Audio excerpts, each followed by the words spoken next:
ግብር ሰብስቦ ግብር ያበላል እንጂ ካፒታል አኩሙሌሽን ፈጥሮ ትራንስፎርሜሽን አያመጣም። ሶ ኦልሬዲ ንብረቱን የተወረሰለት ከነጣ ካለ ጋቢ ውጪ ከሌላው ደሃ የሚለየው ምንም ነገር የለውም። ምሁራኖቻችንም ግን ተመሳሳይ አባዜ እንዳለባቸው አይ ቲንክ ኖቲስ ማድረግ ያለብን ይመስለኛል። እኔ አሁን የመጨረሻውም ተናጋሪ ሌሎችም ሲናገሩ መንግስት ምን አስበዋል ሲል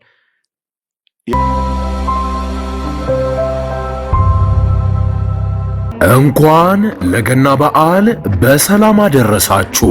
በውጭ ሀገር ለምትኖሩ ትውልደ ኢትዮጵያውያን በሙሉ ታላቅ የኢንቨስትመንት ዕድል ከታላቅ ቅናሽ ጋር ይዘንሎት መጥተናል። በመሃል ከተማ ቤተ መንግስት አቅራቢያ ወዳጅነትና አራዳ ፓርክ ፊት ለፊት ከባለ 1 እስከ ባለ 3 መኝታ አፓርትመንቶችን ከ30% ታላቅ ቅናሽ ጋር አቅርበናል። ባለ 1 መኝታ 5 ሚሊዮን የነበረው በ3.6 ሚሊዮን ብር አጠቃላይ ክፍያ፣ ባለ 2 መኝታ 10 ሚሊዮን የነበረው በ6.9 ሚሊዮን ብር አጠቃላይ ክፍያ፣ ባለ 3 መኝታ 13 ሚሊዮን የነበረው በ9.5 ሚሊዮን ብር አጠቃላይ ክፍያ አቅርበንሎታል። በዚህ የመኖሪያ መንደር ውስጥ መዋኛ ገንዳ፣ ጂምናዚየም፣ ደረጃውን የጠበቁ ሰፋፊ ሊፍቶች፣ ምቹና በቂ የመኪና ማቆሚያ ቦታዎች፣ ዘመናዊ የደረቅ ቆሻሻ ማስወገጃ፣ አውቶማቲክ ጄኔሬተር የተገጠመለት የከርሰ ምድር ውሃና ለተለያዩ አገልግሎት የሚውል ሰገነት በአንድ አካቷል። ለበለጠ መረጃ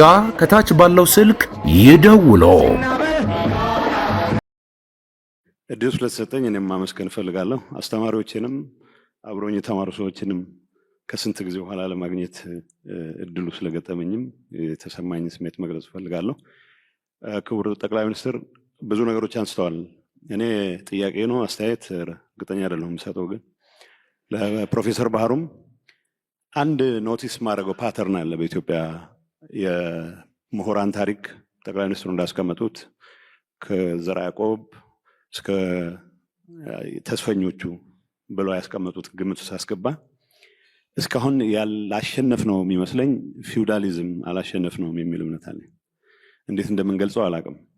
ቢኮዝ ስታተስ ይቀይሩ ይሆናል እንጂ በሁሉም መድረኮች ላይ መሬት ነክሰው የያዙ መሬት ላይ ባላቸው ቁጥጥር ላይ ተመስርተው አዛዥ ናዛዥ መሆን የሚፈልጉ ሰዎች በየደረጃው ማየታችን አልቀረም። ዩኒቨርሲቲዎች እንደተባለው በኢትዮጵያ ፊውዳሊዝም ውስጥ የኔ ግምገማ ኢትዮጵያ ፊውዳሊዝም ቀጥታ ወደ ካፒታሊዝም ማደግ ያልቻለበት ምክንያት አንድ ጓደኛ እንደሚለው የኢትዮጵያ ፊውዳል ግብር ሰብስቦ ግብር ያበላል እንጂ ካፒታል አኩሙሌሽን ፈጥሮ ትራንስፎርሜሽን አያመጣም። ሶ ኦልሬዲ ንብረቱን የተወረሰለት ከነጣ ካለ ጋቢ ውጪ ከሌላው ደሃ የሚለየው ምንም ነገር የለውም። ምሁራኖቻችንም ግን ተመሳሳይ አባዜ እንዳለባቸው አይ ቲንክ ኖቲስ ማድረግ ያለብን ይመስለኛል። እኔ አሁን የመጨረሻውም ተናጋሪ ሌሎችም ሲናገሩ መንግስት ምን አስበዋል ሲል የምግብ ዋስትናን ለማረጋገጥ የሚያስችል ጥናት ያጠና ሰው መንግስት ቢሮ ከርችሞብኛል አልሰማኝም ሊል የሚችልበት እድል አለ ብያለም ነው። ጉዳዩ ራሱን መሸጥ የሚችልበት ነገር መፍጠር መቻል አለብን። የምግብ ዋስትናውን የማያረጋግጥ የምግብ ዋስትና ሳይንቲስት በአንድ ወይም በሌላ መንገድ የመንግስት ስልጣን ብትሰጠውም ያንን ፐርፔቹዌት ሊያደርግ ነው የሚችለው። ማለት አሪፍ ስራዎችን አደንቃለሁ። አሪፍ ስራዎች የሰሩ ሰዎችንም በትክክል ሪኮግናይዝ ማድረግ እንዳለብን ይገባኛል። ግን ዩኒቨርሲቲዎች ራሳቸውን ማውጣት መቻል አለባቸው። ራሳቸውን መሸጥ መቻል አለባቸው። አይ ቲንክ ተስተነጋሽ ይመስለኛል። አበበ በሶ በላ ብለን አስተምረን በሶ ከምን ይሰራል ብለን እየጠየቅን ትውልድ ማነጻ አንችልም ይላል። በብላክቦርድ የእርሻን ምርታማነት ለማስተማር የሚተጉ መምህራን ምርታማነትን ሊያረጋግጡ አይችሉም። አትሊስት ወጣ ብለ አሁን ቅድም ጠቅላይ ሚኒስትሩ ሲገልጹ ነበር አንዳንድ ቦታዎች ለምን እስካሁን አላየናቸውም ብለን መጠየቅ ያለብን ቦታዎች አሉ። የወንዝ ዳር ልማት የሚባለው በሄድኩበት ይህንን ለምን አላሰብነውም መባል መቻል አለበት። ዩኒቨርሲቲዎች ሲሰራ ማድነቅ አንድ ነገር ሆኖ የጥናቱም የፈጠራውም አካል ሆነው መንቀሳቀስ የሚችሉበት ሁኔታ ካልፈጠርን በስተቀር ያው ታሪካችን የአንድ ማህበር ሊቀመንበር ሆነ ከጀመርክ 20 ዓመት ሙሉ ሊቀመንበር ነህ። የአንድ ኤንጂኦ ኃላፊ ሆነ ከጀመርክ 20 ዓመት ሙሉ ኃላፊ ነህ። ሰው ፖለቲከኞቻችን ከዛ የተሻለ ሊማሩም ኤክስፔክት አይደረግም። እንደተባለው መጋፋት አያስፈልገንም። ተቋሞች ለመገንባት በሚደረጉ ጥረት ግን ዩኒቨርሲቲዎች ከማንም በላይ ኢኒሼቲቭ መውሰድ ያለባቸው ይመስለኛል። አዲስ አበባ ዩኒቨርሲቲ 75ኛ ዓመቱን ሲያከብር በትክክል መስራት ሪፍሌክት ማድረግ ያለበት የዚህ አገር ትራንስፎርሜሽን አካል ለመሆን የመንግስት ፍቃድ አይደለም መጠየቅ ያለበት፣ ተጋፍቶ ነው መግባት ያለበት። ይሄንን መልእክት ለማስተላለፍ ነው። አመሰግናለሁ። ከመጨረሻው ጥያቄ ለመጀመር ጌታቸው ካነሳው አስተያየት ምክር አዘል ጥያቄ በሐሳብ ደረጃ ብዙ ልዩነት የለኝም። ሐሳቡ ትክክል ነው። ግን ፊውዳሊዝም ማዕቀፍ ነው። ፊውዳሊዝም ኢትዮጵያ ውስጥ አልፈረሰም ብዬ አላስብም። ምናልባት ሃይራርኪካል ቲንኪንግ ግን አልፈረሰም። ያለም እንዳልፈረሰ እኔ ይገባኛል። አይሆፕ አንተም ይገባሃል። ያን ለመጠየቅ ግን የምሁር ጀግንነት ይፈልጋል። ሃይራርኪካል ቲንኪንግ በጣም ሰፊ ስለሆነ ፊውዳሊዝም ሲባል ሃይራርኪ ብቻ አይደለም። መሬት ኦውን አድርጎ ሌሎችን አስገብሮ የሚኖር በህግ የተፈቀደለት ኃይልን ስለሚጨምር በከፊል ያ ስርዓት አለ ብዬ አላምንም። ካንተ ጋር መጋራው ያ ስርዓት የለም፣ የሚተካው ግን አልተፈጠረም፣ ቫኪዩም ነው የሚለውን እስማማለሁ። ዩኒቨርሲቲ ምሁራን ከግቢያቸው ባሻገር ሄደው በመስራት ኢንፍሉዌንስ ማድረግ ይችላሉ ላልከው በገለጻዬ እንዳቀረብኩት ከመንግስት ብዙ የሚጠብቅ የዩኒቨርሲቲ ምሁር መኖር ያለበት አይመስለኝም በእኔ ግምት። ምክንያቱም አንዳንዶች አሉ ከዚሁ ተቋም ወጥተው በጣም ኢምፓክትፉል ስራ ሰርተው ፈልገን የምናገኛቸው ሰዎች አሉ በስራቸው ምክንያት። ጅማ ዩኒቨርሲቲ ያለ መምህር ጅማ ውስጥ ቡና በሄክታር 12 ኩንታል ለምን ሆነ ብሎ አርሶ አደሮች ጋር መዋል ጀምሮ 30 ኩንታል ቢያደርገው መንግስት ፈልጎ ያገኘዋል። ፈልጎ ግን ጭቃ መንካት ይፈልጋል። እዚህ ፊቼ ያለ ዩኒቨርሲቲ በሄክታር 67 ኩንታል ስንዴ ከምናመርትበት 100 ቢያስገባው እኛ ብቻ ሳይሆን አፍሪካ በሙሉ ኢትዮጵያ እኮ 100 እያመረተች ነው ይናገራል። ያ ፕራክቲካል ሪዛልት ነው ምሁር እንዲፈለግ የሚያደርገው። ሐሳብ ኦፒኒየን አይደለም ብያቸዋለሁ። ሐሳብ ሲኩዌንሻል ነው፣ ውጤት የሚያመላክት ነው። ወደዛ የሚደርስ ምሁር ካለ መንግስት እዚህ ያለው መንግስት ብቻ ሳይሆን ሌላም ሀገር ያለው መንግስት የሚሻማ የሚፈልገው ይመስለኛል። ይሄ ሲባል አስቻይ ፖሊሲ፣ አስቻይ አውድ መፍጠር፣ በንጽጽር ሪሶርስ አቬል ማድረግ የመንግስት ስራ አይደለም ማለት አይደለም። መንግስት ሚና አለው። ከዚያ የወጣ ነገር ማድረግ ግን ይቻላል። በዚህ ወደ አራተኛው ጥያቄ ለመሻገር መንግስት ምን ያስባል? ለምሳሌ እኔ የሳይንስ እና ቴክኖሎጂ ሚኒስትር እያለው በትረ ሳይንስ የሚል ኢኒሼቲቭ ነበረኝ። ታውቃላችሁ አታውቁም አላውቅም። በጣም ብዙ ሰዎች ወደ ህንድ ሀገር በተለያየ ሀገር ስኮላርሺፕ እንልክ ነበር። እኔ መንግስት 1 ብር አላገዘኝም። 1 ብር ሀሳቡን አልተቀበለው እንኳን ሊያግዘኝ። በዛ ጊዜ የነበረው መንግስት በትረ ሳይንስ የሚል ሀሳብ ጀምረን ሰነድ አዘጋጅተን ብዙ ሀገራት አፕሮች አድርገን እድል ስናገኝ ነው ተማሪዎች መላክ የጀመር። እነዛ ሰዎች መጥተው ምን አደረጉም ለሚለው እኔ በዓለም ዙሪያ በተለያየ አጋጣሚ ወደ ውጭ ሀገር ሄደው እንዲማሩ ያደረኳቸው ሰዎች አያቸዋለሁ። በየቦታው ችግር ሲፈቱ አያቸዋለሁ። ያገኙኛል፣ አገኛቸዋለሁ። ያ ኢኒሼቲቭ ቢግ ነው በአይዲያው፣ ግን ሪሶርስ አልነበረው። ኦር የዛሬ 2-3 ዓመት ገደማ በኢትዮጵያ ደረጃ ግራጁዌት ያደረጉ ተማሪዎች እና የተሻለ ሪዛልት ያላቸውን አቡዳቢ ስኮላርሺፕ እንዲያገኙ አድርገን ነበር። አይዲያ ነው፣ ገንዘብ አይደለም። ልጆቹ የሚማሩበት ትምህርት ቤት በኋላም የማየት ዕድል አጋጥሞኛል። አይሆፕ ከነሱ 5-10% ፍሬያማ ተስፈኞች የሚቀላቀል እንደሚሆን ተስፋ አደርጋለሁ። አይዲያ ካለ ገበያው 100%ም ባይሆን በተወሰነ ደረጃ ፌች የምናደርጋቸው ሪሶርሶች እንዳሉ ማሰብ ጥሩ ነው። አይዲያው ግን ኦፒኒየን መሆን የለበትም።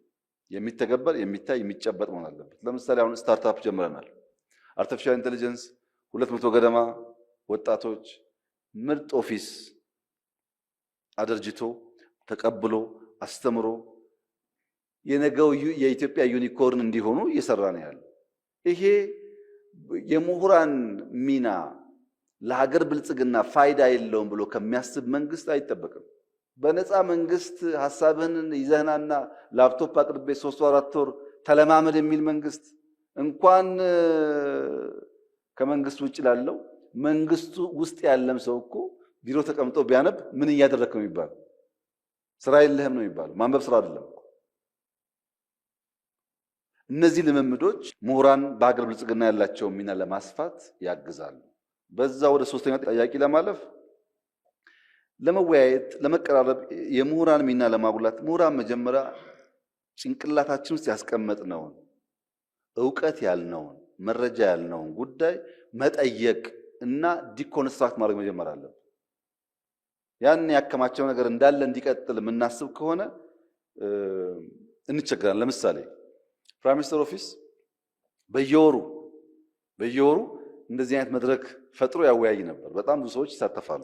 ውይይት ያስፈልጋል። በነዛ ውይይት የምናገኛቸውን ሐሳቦች ነው አደራጅተን ወደ ፖሊሲ እናሳደገው። ካልተወያየን የሚጻፍ ነገር ከሌለ የሚጻፍ ማለት ለፌስቡክ ዜና ሳይሆን ዕውቀት ያለበት ነገር ከሌለ በስተቀር የዕውቀት ግብአት ስለማይኖር እንቸገራለን። እና በየዩኒቨርሲቲ ውይይት ካለ እኛ አለን ማለት ነው። ቢኮዝ ከዚህ የወጣ ሰው ነው የሚሾመው፣ ከዚህ የወጣ ሰው ነው ከተለያየ ሰዎች ጋር የሚገናኘው። ሐሳቦች ካሉ በግራም በቀኝም የፖሊሲ መነሾ ሆኖ ሊያገለግሉ ይችላሉ። ውይይቱ ካለ ለምሳሌ እዚህ አዳራሽ ውስጥ በየወሩ አንዳንድ ሮትሮት ፔፐር እየቀረበ ለመነጋገር መንግስት ያስፈልጋቸዋል። መንግስት እኮ ያስፈልጋችሁ። አዳራሹ የእናንተ ግቢው የእናንተ የትኛው ሰው ያደርጋል ነው። ይሄ ብቻ አይደለም። አሁን ያለሁበት ቢሮ ከመግባቴ በፊት አብዛኛው ዩኒቨርሲቲዎች ይሄው ከመምህራን ጋር ገለጻ እያቀረብኩ ውይይት እናደርጋለን። ብዙዎቹ ዩኒቨርሲቲዎች በእንደዛ አይነት መድረክ ፈቅዶ ይመጣ ሰው እኔም ማስታውሰው ለምሳሌ ነቀምት ሲሄድ ደቡብ የተለያየ አካባቢ ሲሄድ ያየሁት በጠዋት ሴክሽን ግማሽ ሰው ይኖርና ከምሳ በኋላ ወሬ ሰምቶ ይመጣል። ሰው ገለጻው ጥሩ ነበር እንደምናስበው አይደለም ምናምን ሲባል ከሰዓት ይሞላል። ለውይይት ምን ያክል ሰው ፍቃድ አለው? ተጠርቶ ሰዓት አክብሮ ለማድመጥ ለመደመጥ የሚሻ ምን ያክል ሰው አለ የሚለውን ያው እናንተም ብትጠይቁ ጥሩ ነው። የፖለቲካ ልዩነት ኢትዮጵያ ውስጥ አለ፣ እንዴት ወደ አንድ እናምጣው የሚለው ይሄ የፍቃድ የአዋጅ ጉዳይ አይደለም። ዲተርሚንድ ሆነን ልንሰራበት የሚገባው ጉዳይ ነው።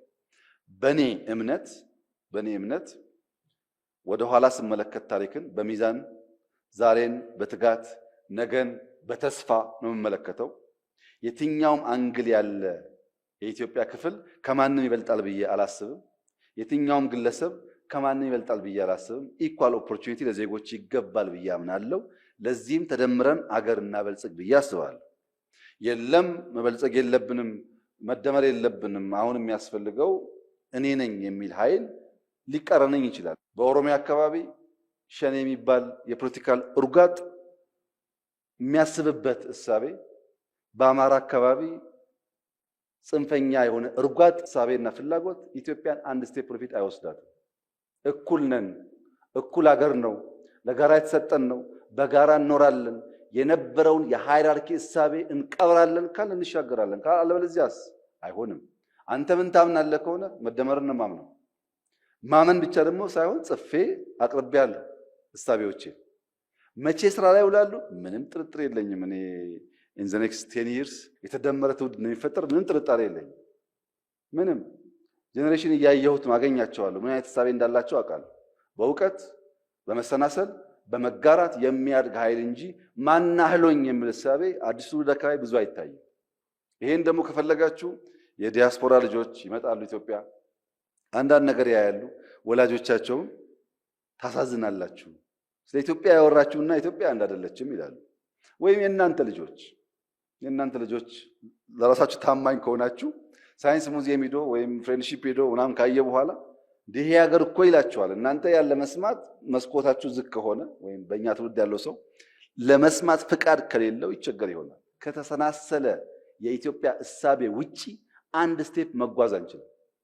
ትግራይም፣ አማራም፣ ኦሮሞም፣ ወላይታም፣ ጉራጌም፣ ሶማሌም፣ አፋርም እኩል የሆኑባት ኢትዮጵያን ለመፍጠር መፍቀድ አለብን። ካልፈቀድን የምናስበውን ነገር ማሳካት እንቸገራለን። በእኛ ሐሳቤ በግልጽ ያስቀመጥነው ለዚህም ነው ከግራ ከቀኝ ችግር የሚገጥመን። ያ ሐሳቤ ጊዜውን ጠብቆ ይመጣል። የጀመርነው ኢንክሉሲቭ ናሽናል ዲያሎግ፣ የጀመርነው ዲሞክራቲክ ካልቸር፣ የኢንስቲትዩሽናል ግንባታ ለዚህ ሁሉ መደላደል እየፈጠረ ይሄዳል ብዬ አስባለሁ። የመጨረሻው ጥያቄ የሀገር ውስጥ አንድነት የውጭ ተጋላጭነት ያሉት የሀገር ውስጥ አንድነት ያው እርሶም እንዳሉት በናሬሽን የሚገነባ ነው። የኛ ናሬሽን እሳቤ ምን እንደሆነ በጽሁፍም በንግግርም በቪዲዮም ተለቋል። ሚዲያዎቻችን ያለ መስራት ጥረት እያደረጉ ይገኛሉ። ተቋማት የወል ትርክት የመገንባት ስራን ኦን አድርጎ መስራት አለባቸው። እዚህ ያለን በየሴክቱ በየአጥሩ ያለን ሰዎች አጥራችን ማፍረስ አለብን። አንደኛ ደረጃ የሚባል ጅማ የለም። አንደኛ ደረጃ የሚባል ሐረር የለም። አንደኛ ደረጃ የሚባል አድዋ የለም። አንደኛ ደረጃ የሚባል ጎንደር የለም። አንደኛ ደረጃ የሚባል ኢትዮጵያ ነው ያለው። ይሄን መቀበል ያስፈልጋል። ኢንዲቪጁዋሊ ከየትኛውም ጫፍ የተነሳ ሰው ባለው ብቃት በማህበረሰብ ሃይራርኪ ውስጥ የሆነ ቦታ ሊይዝ ይችላል። በግሩፕ እያሰብን በግሩፕ የላቅን እየመሰለን በግሩፕ እኛ አንደኛ እየሆን ግን የበለጸገ ኢትዮጵያ ማረጋገጥ አንችልም።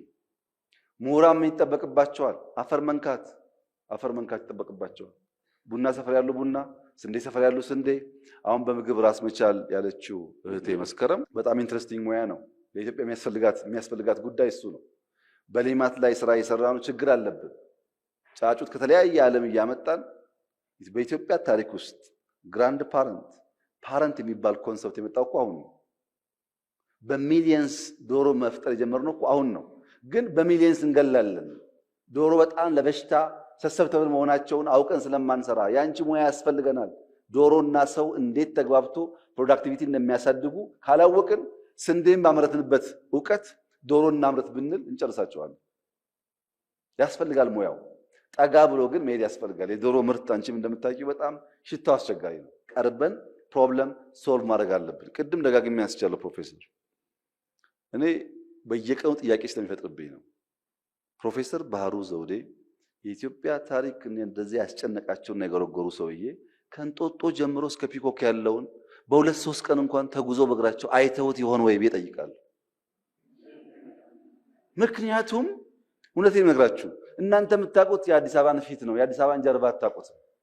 የአዲስ አበባን ጀርባ ስታዩ በአጭር ጊዜ ውስጥ ምን አይነት አገር ልንፈጥር እንደምንችል ተስፋ መሰነቅ ብቻ ሳይሆን የእኛን ክፍተት ነው የእኛን ችግር ለማረም ትችላላችሁ። አንድ ወዳጅ አለኝ አዲስ አበባ መቀየር አለበት፣ አዲስ አበባ መቀየር አለብን ስለ ዛሬ 5-6 ዓመት አካባቢ አይቀበለኝም። አትልፋ፣ እንደ ኒው ካፒታል እንደ ኒው ሲቲ ወጣ ብለን ብንሰራ ነው የሚሻለው እንጂ አዲስ አበባ አትሆንም ይለኛል። እና እኔ ደግሞ አዲስ አበባ ናቹራሊ የሚያይ ሰው ነው ያጣው እንጂ እንደ አዲስ አበባ ውብ አቀማመጥ ትሬን ያለው ከተማ አለ ብዬ አላስብም። ውሃውን መስራት ይቻላል፣ አርቲፊሻሊ የሚቀረን ውሃ ነው። ከዛ ውጭ ያለው ማስዋብ ይቻላል የሚል አቋም ነበረኝ እና ያ ሰው በቅርቡ ይሄ ምላችሁን ወክ ይዤው ሄድ ነበር። ሪቨርሳይዱን ካየ በኋላ አንድ እጅ አይደለም 2 እጁን የሰጠው ትክክል ነበር ተሳስቻለሁ ብሎ። ለምን የሚቀየር ነገር በምናብ የሚታይ በተግባር የሚሞከር ከስህተት እየተማርን የምናሻሽለው ጉዳይ ስለሆነ ያን ስንፈቅድ በታማኝነት እያንዳንዱ እዚህ ውስጥ ያለ ሞድ ራሱ ይጠይቅ። ስንት ሰው ሳይንስ ሙዚየም ያየው፣ ስንት ሰው ፍሬንድሺፕ ያየው፣ ስንት ነው ሪቨርሳይድ ያየው። ያንን ካላየ ፍላጎታችን አይገባም። ያንን ካላየ አንተ ኮንትሪቢዩሽን ኔጋ አይደርስም። ጅማሮች አይተ የሚጎሉ ጉዳዮች እንዲስተካከሉ ስታደርግ ግን መማማሩ ይመጣል ማለት ነው። እነ ጌታቸው ረዳ ድሮ ልጅ እያሉ አዲስ አበባ የሚሰራውን ስራ ብልጭልጭ ነው ይሉ ነበር። አሁን ባደጉበት ዘመን እንደዛ የሚያስቡ አይመስለኝም። ቢኮዝ ኢንፍራስትራክቸር ብልጭልጭ መሆን አይችልም። ሪቨር ማጽዳት እንደዛ መሆን አይችልም። ያኔ ምላሽ አያስፈልግም። የሚያስፈልገው አሁን በተግባር እያሰፉ መሄድ ነው ያንን ስራ እና ምሁራን ቀረብ ብለው ማየት ከጀመሩ ከኢንዱስትሪው ጋር ይገናኛሉ። ከኢንዱስትሪው ጋር የሚገናኙበት አንዱ መንገድ አዲስ አበባ ሪቨርሳይድ ብሏል። ብዙ የእውቀት ጋፕ አለ። እመኑኝ፣ ብዙ ነገር አናቅም። ፍላጎት አለ፣ ሙከራ አለ። ስታዩ፣ ስታነቡ፣ ስትጎረጉሩ ግን ታርቃላችሁ። ስንዴ በጋና ክረምት ይሆናል። ብዙ የሚቀር ነገር አለ ስንዴ ላይ። እዚህ ጋር 40 ነው፣ እዚህ ጋር 45 ነው፣ እዚህ ጋር 35። ለምን? እዚህ ጋርም ዩሪያ ነው፣ እዚህ ጋርም ዩሪያ ነው፣ እዚህ ጋርም ዩሪያ ነው። ሶይል ታይፕ አውቀን አይደለም የጎደለው የምንመግበው። አንድ ሰው ዝም ብሎ ካርቦሃይድሬት ብቻ ቢሰጠው ፕሮቲን ካላገኘ እንደሚሆነው አይነት ነገር ነው መሬታችን እየሆነ ያለው። ሞያ ያስፈልጋል። እዛ አካባቢ ቀረብ ብላችሁ ብታግዙ ብሪጁ ይፈጠራል ብዬ አስባለሁ። ግን ፖሊሲዎቻችን እንዴት እናንተ ጋር ይደርሳሉ? ፖሊሲያችን እንዴት መንግስት ይጠቀማል ያላችሁት እኔ በሱ ብዙ አልስማማም። ለምሳሌ የዩኒቨርሲቲው ቻርተርድ መሆን ስታስቡት የነበራችሁ ዋጋ የከፈላችሁበት ጉዳይ ከሆነ መንግስት ሲያጸድቀው በግራሚው በቀኝ ሰምቷችኋል ማለት ነው። የኢትዮጵያ የኤጁኬሽን ኳሊቲ ጉዳይ ፕሮፌሰር ብርሃኑ ከመጡ የጀመርነው ጉዳይ አይደለም። ፕሮፌሰር ብርሃኑ ሮድማፕ ሰርተን ፍኖተ ካርታ ሰርተን ስራ ጀምረን ነው የመጡት። ለፖለቲካል ፍጆታ አንዳንድ አሉባልታ ስለምሰማ እንደዛ አይደለም። ዶክተር ጥላዬ ጋር ጀምረ ነው ዶክተር ጌታሁን ጋር ቀጥለን ፕሮፌሰር ብርሃኑ የቀጠሉት ጉዳይ ነው። ከጅምሩ መቻቱ ነበረን። ሁለት ነገር፣ አንደኛ ቻይልድ ኤጁኬሽን ላይ እንስራ፣ ሁለተኛ ሃይር ኤጁኬሽን ደግሞ ኳሊቲ ላይ እንስራ የሚል ከመጀመሪያው ሐሳባችን ነበር። 3 ሚኒስትሮች መጥተዋል። ከ3ቱ ሚኒስትሮች ጋር ኮንሲስተንትሊ ያን ፍኖተ ካርታ ሪያላይዝ ለማድረግ ጥረት አድርገናል። ፍኖተ ካርታውን ከእናንተ ጋር ተወያይተናል። ከእናንተ ውስጥ ማን እንደነበረ አላውቅም፣ ግን ከምሁራን ጋር 2 3 4 ማለት ተወያይተናል። በቻርተርም ተወያይተናል። ቻርተር የፈሩ ምሁራን እኮ ነበሩ። ዩኒቨርሲቲዎች ቻርተር ሊሆኑ ሲባል የፈሩ ምሁራን ነበሩ። መንግስት ደፍሮ ውይይቶች ነበሩ። እነዚህን ውይይቶች እያበራከትን እንድንሄድ መጀመሪያ ሐሳብ መኖሩን ማረጋገጥ አስፈላጊ ነው። ጊዜ በጣም ውድ ነው ጓዶች። ኦፒኒየን እና አይዲያ ለይተን አይዲያ በተቀናጀ መንገድ ካለን መንግስት በጣም ዝግጁ ነው። የእናንተን ኦፒኒየን አድምጦ ግን የፖሊሲ አካል ለማድረግ መንግስት ዝግጁ አይደለም። ቢኮዝ መንግስት የራሱ ሐሳብ አለ። ያን የሚያግዝ ሐሳብ ነው የሚፈልገው እንጂ ሰው የሚመስለውን ስሜት በመናገር ብቻ ያ ስሜት አልተደመጠም ቢል ብንፈልግም አናሳካውም። ቅድም እንዳልኳችሁ የሐሳብ ብዛት የሜንታል ኢንዳይጀሽን የሚያመጣ ከሆነ አይተገበርም። ሐሳቡ ግን ፕራክቲካሊ የሚተገበር እየሆነ ከሄደ ለዛም ከተጋገዝን ብዙ ጉዳይ ይመለሳል ብዬ አስባለሁ። ሲጠቀለል የኢትዮጵያ መንግስት ለኢትዮጵያ ብልጽግናን ይመኛል። ለኢትዮጵያ ብልጽግናን ሲመኝ የኢንተሌክቹዋል ሊደርስ የሐሳብ መሪ መሆናቸውን ያምናል። የኢንተሌክቹዋል ሊደርስ ዋናው ዘር ያለው እነሱ ጋር መሆኑን ያምናል። ያ ዘር ሲመጣ ከአረም ጠብቆ ተንከባክቦ ውሃ ጠጥቶ ለፍሬ ማብቃት በየደረጃ ያሉ የማህበረሰብም የተቋም መሪዎችም ኃላፊነት እንደሆነ ያምናል። ለዚህ ነው የመጣሁት እኔ። እናንተ ጋር ብንነጋገር ለኢትዮጵያ የሚበጅ ሐሳብ ጀነሬት ማድረግ እንችላለን በሚል እሳቤ ነው። ግን ኢንተሌክቹዋልስ ማለት እዚህ ግቢ ውስጥ ያሉ ሰዎች ብቻ ማለት አይደለም። ቅድም እንደነገርኳችሁ በእኛ ካምፕ ውስጥም ኢንተሌክቹዋልስ አሉ። የሚቆፍሩ፣ የሚያነቡ፣ የሚጽፉ አሉ። ማስተማር የሚችሉ ሰዎች አሉ ለማለት ነው። በጣም አመሰግናለሁ ክቡር ጠቅላይ ሚኒስትር።